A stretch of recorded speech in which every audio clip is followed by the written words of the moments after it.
Hey guys, you're watching Boogie Plays Games, where Boogie sometimes plays games, but today I'm not going to play a game. Instead, I want to give you my final thoughts on Star Wars Battlefront. And I say final thoughts, but if more news comes out later, I'm definitely going to talk about the game. Consider this a review or a post-mortem in a non-review format. I'm also going to play the game in the background so you can enjoy watching me be terrible at it as I tear this game to shreds. So Battlefront's been out about 2 weeks, and that means every review that's ever going to come out is out. It's got a score of 71 on the PlayStation 4, 72 on PC, and 75 on Xbox One, which puts it in lukewarm category. The reception for this game was kind of, it's all right.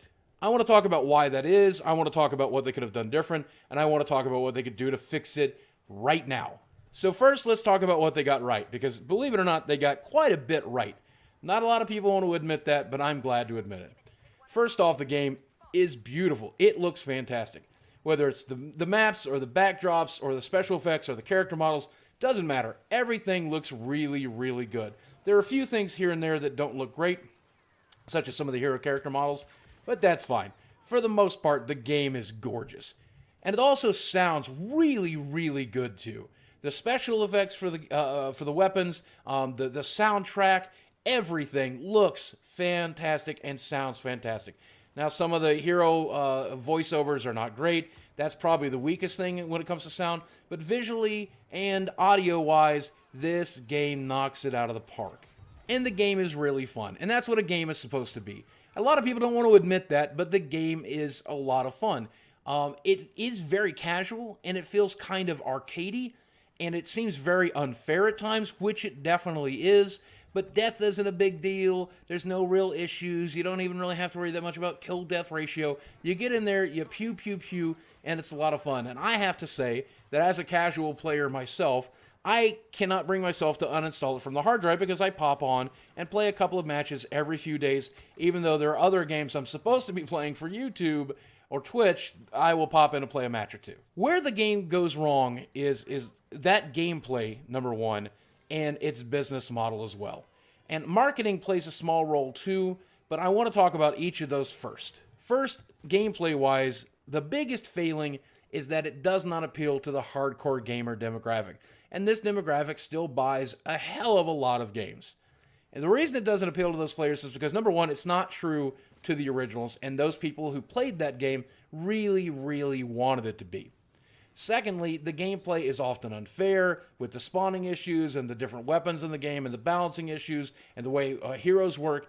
That turns off those types of players as well. Single player mode missing is also something that can affect your hardcore demographic, though it also affects the casual players just as much because they definitely enjoy a single player aspect of their game, and having a story mode, a campaign mode, or something like that is something that would appeal to both hardcore and casual-minded players. And while casual players may be turned off by the lack of single player, a lot of casual players are turned off by two very important aspects I think every gaming company, especially EA, needs to consider. The first is price tag. A lot of casual players do not want to spend a lot of money to play a game. $60 is about their limit. That's why we seem to refuse to budge from that $60 value, right? When they see or hear about a $50 DLC, they're going to be turned off. And not only that, but when they hear that secondhand from their favorite YouTubers, from their favorite Twitch streamers, or even from their friends at work, that can be something that makes them want to wait to purchase the game later in its life cycle when they get it on a budget. Not only do those types of business practices turn off your casual players, but they turn off your paragons of gaming as well. They turn off your Total Biscuits and your Angry Joes and your Nerd Cubes and your Francises. And these people actually work against your game and work against your company because they want to warn people about those unfair practices. And hey, they actually make a little money in the process of doing it, so it's a win-win for that type of person. And of course, that has a huge second-hand effect to casual players, hardcore players as well, but especially casual players, because if they perceive the game as poor, then it makes them reserve judgment, afraid to invest the $60 plus another $50, and they simply shy away from the game, again, waiting to pick it up later in its life cycle when it's on a budget. Now, for all intents and purposes, Battlefront is a success. EA shipped 1.5 million units in the first week, or maybe first 2 weeks. I'm unsure right now. But I do know they sold 1.5 million units. And as they said on the Battlefield blog, this is the fastest selling Star Wars game in history, while also being the largest digital downloaded game EA has ever had through, I guess, Origin and through the consoles and everywhere else. And that's 2 milestones that EA is going to be very proud of, as they should be. But one has to wonder, why only 1.5 million copies? Wouldn't it be so much better to sell a hell of a lot more? And there was a way that EA could have done that here, while also restoring some faith to their company, and I want to talk about that for just 1 second. On December 8th, the Battle of Jakku comes out for free for everybody who owns the game. And it offers a new mode and 2 new maps, and that's great. And that's free DLC for anybody who owns the game. It kind of sucks that Season Pass holders get a week early before everyone else, and that's super frustrating, but otherwise, it's nice to see them giving away free DLC, which is a step in the right direction. But let's take it a step further. Let's imagine, if you will, a world in which EA made the decision to break even on this game. Or maybe they still make a profit.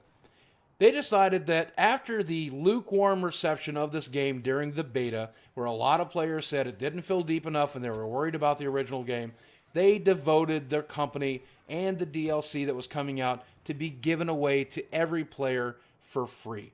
How awesome would that have been? Because it would completely have eradicated everyone's fears that, oh, there's not enough there, don't buy it, wait to buy it.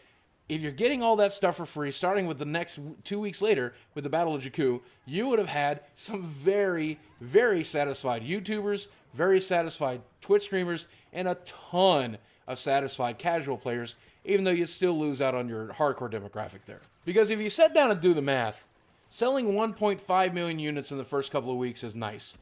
And even if you had a 100% attachment rate on the DLC, doubling your profit, it seems to me it would be better still to sell 3 million copies of the game, or 6 million copies, or 10 million copies, or have it ultimately be the best-selling game on this generation of consoles, because when you mix Star Wars and casual play together, that's a really broad appeal. And had you built goodwill with your audience, I think you literally could have shattered records. In doing so, you would have made a bunch of mega fans who were excited for whatever sequels you may already be working on or you may be already planning. You would have a ton of people geared up and super excited, 10 million people who loved the game, who played it until they were bored with it, who anticipated every DLC and downloaded it and played the living shit out of it, and now they're super ready for a sequel, which may or may not have free DLC, but again, would be bigger and stronger and better than this release of the game. At the end of the day, this game will do what EA wanted it to do, which is return a fair amount of money on the license that they purchased, and it's going to help them establish the franchise, and a lot of people in the casual sector are going to like it. Certainly not all of them, certainly not as many as that could, but certainly a good number will, and that's okay. I just think it's a game that could have done better, should have done better, and would have done better had they done different things with the business practicing. I'm glad that they didn't put microtransactions in it. I think that's fantastic. But I think it would have been really, really great if it didn't have the most expensive season pass of all time, at least as far as I can remember. So final thoughts. Star Wars Battlefront is a really fun but really casual game. It's not true to the original Battlefront series, and I wish that it was, but it's a good starting point for a reboot. I am hoping that the next game or the next few games will get closer and closer to the game that we're all hoping for. But until then, I think they've done an okay job with it. I think everyone needs to play this game at some point, even if you choose to rent it, or even if you choose to wait till it's a budget title. I think it's a game you'll play for a short period of time and really, really enjoy. When you do, you will inevitably find yourself wanting more from the game, and is that such a bad thing? Because it's better than putting down the controller in disgust because you hated it. At least the basis of what they've done here is enjoyable, and given a couple of years, yes, at least a minimum of 2 years, please, you guys will work up a basis off of this game and add so much more, including new modes and new content and a single-player campaign and more multiplayer stuff and all the stuff players are wanting for, and that will be your 86th title. And maybe 2 years after that, we'll have your 96th title. you know? But until then, guys, thank you for watching. I love you very much. And I'll see you again soon.